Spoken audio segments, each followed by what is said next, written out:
All right, so we're going to go ahead and get started. Like to thank everyone for joining IP Configure's Orchid VMS 23.3 release training webinar. My name is Court Tompkins. I'm CTO here at IP Configure. I'm going to spend a few minutes to talk through the new features that we've released in our 23.3 version, give you a demo of some of those features. We do have a Q&A section in the webinar, so if you have any questions, please feel free to ask. And if you've joined late or if you have some colleagues who weren't able to join today, we will email everyone a video of the webinar after the fact. All right, so we will get started. The information that we're going to cover today, the new features apply to the full suite of Orchid VMS products. That includes Orchid Core, Orchid Fusion, Orchid Hybrid, and Orchid Alto. So if you're new to the Orchid VMS product family or just need a refresher, quick reminder that Orchid Core VMS is the NVR software. So this is the software that's talking directly to the cameras, saving video, is really doing a lot of the heavy lifting, the core VMS functionality. The other products, Orchid Hybrid, Orchid Fusion, and Orchid Alto, those are our enterprise portals, and those enterprise portals allow you to manage multiple Orchid Core NVRs. So what we'll do is we're going to first talk about the new features in Orchid Core 23.3, but just a reminder that all of those features will also be accessible in the enterprise products, Orchid Fusion, Orchid Hybrid, and Orchid Alto. Once I've talked about the Orchid Core features, we'll talk about the Orchid Hybrid features. Those features are only available in those enterprise products. All right, so we'll get started with Orchid Core 23.3. So one of the big new features lately in Orchid Core is our Smart Search. So Smart Search is a technology in Orchid that allows users to basically draw a box and see only the motion events that have occurred within that region that they've selected in the video. Some of the design goals or distinguishing characteristics of Orchid Smart Search is that it's an always-on capability. We get instant search and feedback, and it's similar to the motion workflows that users already know. So I'll give a brief demo of that. So let me go to IP Configure's demo system here. Right now, I'm looking at 4 players on what we call our stage, and I'm interested in this player here in the bottom left. So I'm going to go full screen on that. And let's say that I'm interested in something that happened to this table. I'm not sure what happened to it, but I suspect that it happened yesterday evening. So I'm looking at all the motion events here on this timeline bar here at the bottom of the screen yesterday, and all of those red marks indicate areas where there's motion. But I'm not interested in motion in the entire scene. I'm only interested in motion here on this table. So I can click this filter icon in the bottom right part of the screen, and I can now draw a box, and we will now filter and see motion only within this region. So if you look at our timeline bar down here, in fact, let me zoom in here, you'll see that I now see relatively few motion events because those are only the motion events that happen in this box that I drew. I'll delete the box just to give you an idea of motion events that happen in the entire screen. Now I will draw and see only motion events that happened within that region. You'll notice how quickly those motion events were filtered. Again, that's one of the things we're really proud of with Smart Search is it's nearly instantaneous results. In addition to drawing a box, I can also draw sort of an abstract polygon here. That's a feature in particular that's new in 23.3. So now that I've drawn this box, I can hide the box, but we're still filtering. I know that we're filtering because I see this little 1 down here on the filter icon showing that I'm filtering on one region. So I'm going to go back in time to yesterday, and now I'll use my jump buttons to jump through these motion events, and I'm getting an idea of exactly what happened to this table. And yep, just as I suspected, there was some watercolors that happened. So that's a group that we've got here in the office. Obviously, the fellow down here at the bottom of the screen, that's David Scott. He is our lead JavaScript developer who, in fact, worked on this feature. So that is Smart Search, new in Orchid Core 23.3. Another new feature in Orchid Core recently is our forensic timestamps. So this is a feature that came about because some manufacturers recently have removed the ability from their products to add timestamp overlays to either their cameras or their video encoders. It's our understanding that this is related to NDAA compliance. Some manufacturers had a difficult time sourcing the chips that did those overlays, and in a number of recent products, it's just impossible to write timestamp information as an overlay on the video itself. So here at IP Configure, we developed a forensic timestamp feature where we can embed those missing timestamps in both recorded and exported video as a subtitle, as closed captions. So that's just a way to add that capability back. Obviously, we're in security. We have a number of customers who just have to have timestamp information embedded in video. And so now we're able to do that with forensic timestamps or closed captions. That feature was released 2 releases ago in 22.12, and now in 23.3, we've got some additional customization that could be done with forensic timestamps. I can set the timestamps as either UTC time or Greenwich Mean Time. That's our default. Users can also configure local time or custom time formatting. So as an example, I will go back to my video here.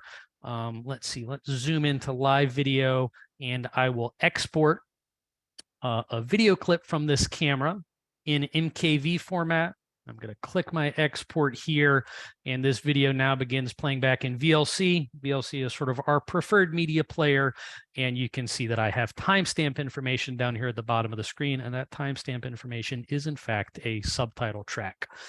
This subtitle track is available on all exported video, not just through VLC. You can see it in Windows Movies and TV, the most recent Windows video viewer as well. All right, so that is the forensic timestamp feature. Also new in Orchid Core 23.3 is greatly improved support for dynamic GOV and dynamic FPS. So dynamic GOV is a technology that camera manufacturers use to basically update video streams less frequently when there's not a lot of motion. This technology is called different things by different vendors: Zipstream, Ystream, SmartStream. It's a family of technologies from different camera manufacturers. Again, new with 23.3, Orchid Core has greatly improved support for cameras that are configured to use either dynamic GOV or dynamic frame rate. So that leads to improved retention, lower bit rates, and better remote viewing performance. Also new in Orchid 23.3 is WebRTC retransmission. This is a technology that exists as part of the WebRTC protocol that Orchid uses to stream real-time H.264 video to web browsers. WebRTC traditionally uses UDP for video transmission. There's sort of 2 ways to transmit video over a network. There's UDP and TCP. UDP is sort of a fire and forget technology. The sender sends data to the receiver. It doesn't know if the receiver gets the data. It doesn't care. It just sends information. It's not necessarily reliable. TCP is intended to be reliable, and there's a lot of back and forth that happens within the protocol when we send data over a network using TCP, where the sender can be assured that the recipient receives the data. The recipient doesn't receive the data. The protocol automatically negotiates retransmission of data to make sure that everything gets to the sender. For video, UDP really makes sense because oftentimes when video is live, if I haven't received data, by the time that a protocol like TCP could retransmit the data that I've missed to me, well, time has already moved on. I don't need the old data that I've missed. I'm already ready for the next frame or the frame after that. So if you're in a poor bandwidth environment, a technology like TCP, not really what you want. Because again, you might end up retransmitting all of this data that you don't need anymore because that's already 10 frames ago. That's in the past. I need to keep up with my live data. But what WebRTC retransmission allows us to do is sort of give us the benefits of TCP, but rather than the network naively retransmitting all the data that didn't get to the recipient, get to your web browser, the web browser itself can sort of be in control and decide, hey, I've got another 100 milliseconds before I need to display the next frame. I'm missing the current frame, and the web browser can request from Orchid, hey, resend that frame to me because of these bad network conditions. I still have time to show the next frame. So it gives us some of the retransmission capability that you might get out of TCP video, but it doesn't give us these unnecessary transmissions. So the end result is that with WebRTC retransmission, Orchid can show video more reliably under poor network conditions, but it does so optimally without these unnecessary retransmissions that send us video that we don't have time to view anyway. So that works by the browser sending what's called a negative acknowledgement or a NAC request back to the server, but it only does that when resending the video makes sense. Again, if we're missing video that we never received, but it was from 2 seconds ago, we don't need that retransmitted. So the browser can sort of be in charge of understanding when video needs to be resent. So as an example of that, I am going to look at a customer that owns a number of restaurants. This is a customer who's given us permission to use their system for demos like this. I'm viewing WebRTC video from this customer's locations, and I'm going to click this graph icon that's available in Orchid video players, and I can look at some statistics. And I can see that at this customer's location, because these stores don't have the best internet connections in the world, they're receiving packet loss. They really don't have quite enough bandwidth to view video remotely, but retransmission is working. The browser is sending these negative acknowledgments. It's realizing that it's missed frames, but it still has enough time to ask Orchid to retransmit those frames. And this is this WebRTC retransmission technology working in action. I've still got nearly full frame rate WebRTC video from this location, despite bandwidth being less than ideal. All right. And then finally new in Orchid Core VMS is what we call pause-centric workflows. We received some requests from a number of users recently, mostly folks in the loss prevention, asset protection field who really relied on pausing video while they were navigating video within Orchid VMS. So we added a couple of features. So as you add a player to the Orchid stage while video is paused, we'll show a frame from that paused video, and I'll show you an example of that. Pausing WebRTC retains the current frame that you're on, and then we can also download snapshots from paused video. So let me go back to this demo system here. Right now, I'm looking at live video. I will click the pause button here on the Orchid timeline bar. We're retaining our current frame from the WebRTC video. I'll open up our camera bag here on the left side of the screen, and I'm going to go down and find another player to add to the stage. So I'll drag a thumbnail over there. The video is still paused, but I've got this thumbnail. And then finally, anytime video is paused, I can hover over the player and I will see one of these snapshot icons, and that allows me to download a JPEG snapshot. Yep. So again, those are some new features for this pause-centric workflow that some of our users have been asking for lately. All right, so that was what was new in Orchid Core. Now we're going to talk about what's new in Orchid Hybrid, Fusion, and Alto. Again, all those Orchid Core features are also available in Hybrid, Fusion, and Alto. These features we're talking about next, though, will only be available in the enterprise products. So Orchid Hybrid, we continue to improve the scalability of Orchid Hybrid. And by scalability, I mean the performance of the system for really large installations. So these are installations with thousands of NVRs attached. So to that end, we have reworked our camera picker for camera groups. And so I'll give you an example of that on this restaurant site here.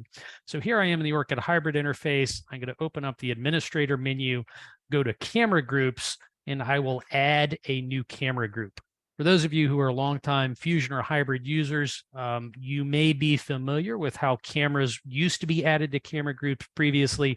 We now have a much more sophisticated dialog that scales well for hundreds or thousands of servers. This customer only has 32 servers attached, but again, if a customer has 5,000 servers attached, this gives them a very easy way to search through the servers, navigate through thousands of servers, and build camera groups to fit their needs. All right. So that's the new camera picker dialog. There's also some background performance improvements in Hybrid as well, just to improve the speed and the efficiency of the systems, particularly with very large numbers of Orchid Core NVRs attached, say over 5,000. Orchid Hybrid now includes user password management. So users can now go into Orchid Hybrid, non-administrative users, and change their own password. It's a basic feature to be sure. Generally, most of our enterprise customers who are using Orchid Fusion or Orchid Hybrid are using a single sign-on system like Active Directory or Azure, Google Workspace, Free IPA, et cetera, and are managing their passwords through those systems. But now, Orchid Hybrid and Orchid Fusion users who aren't using single sign-on, they now have the ability to allow their users to change their own passwords. Administrators can disable that if they like, though. All right. Orchid Hybrid and Orchid Fusion administrators can now define their own email motion alert templates. And this is important for integrating with third-party systems that can ingest information either in plain text or in JSON or XML. So as a brief refresher, Orchid Hybrid has the ability to send out several different types of notifications, including motion alerts. So here on this server, I have an attached Orchid core server where we have selected 3 cameras, and at the bottom here, we've set a schedule. So anytime motion is detected on these cameras during that schedule and the motion meets some threshold duration, we will send out an email alert to a list of recipients along with a video clip. So by default, that's something that's meant for end users. They see it in their inbox, they can validate the video. But now with Orchid 23.3, administrators can define templates that allow those email alerts to go into third-party systems. So we've had customers who've used those custom templates for integration with MX, which is a central station alarm monitoring platform. We've got some customers who have used those templates so that those motion alerts can be sent directly to cell phones through text messages, other uses as well. And then finally, new in Orchid Fusion and Orchid Hybrid 23.3 is we have updated our maps feature to allow administrators to set different icons on the maps based on camera types. So basically, as you're interacting with cameras on a map, you know if this is a PTZ camera, a fixed camera, or a dewarp camera. So I think this is particularly useful for users who are following a live situation based on where somebody is going in a scene. Very useful to know not just where the camera is pointing, but also is it a PTZ camera? Is it a 360 camera? So if I go back to my demo system here, I will go to the Orchid stage, close some of these players out. In fact, I will clear the stage.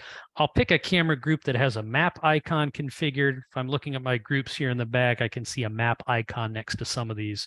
So I will drag out the indoor cameras map. Indeed, on this map, I can see different camera types. The fixed cameras indicate their orientation. The PTZ cameras have this PTZ icon on them, and the fisheye cameras have this dewarp fisheye logo on them. So useful way to navigate cameras on your map now. All right, so that is it. That is what is new in Orchid 23.3. Most of you probably know that IP Configure releases software quarterly. So our next release is going to be in either late June or early July. We'll do another one of these webinars then, share with you guys what's new in Orchid 23.6. In the meantime, we've got a number of resources available for you guys to learn more and discover more about Orchid and 23.3. So we have training, free online training available at training.ipconfigure.com. All of our product manuals for Orchid Core, Orchid Fusion, Orchid Hybrid, and Orchid Alto are available at manuals.ipconfigure.com. We also have an extensive knowledge base at support.ipconfigure.com. And of course, if you have any questions about Orchid, problems, issues, or you just want to know more about the features, our IP Configures tech support team is open from 8 a.m. to 8 p.m. Eastern time. Our phone number is 855-440-1077, or you can submit a ticket at ticket.ipconfigure.com. And again, please feel free to reach out to those folks, not just for problems, but even just for questions you might have.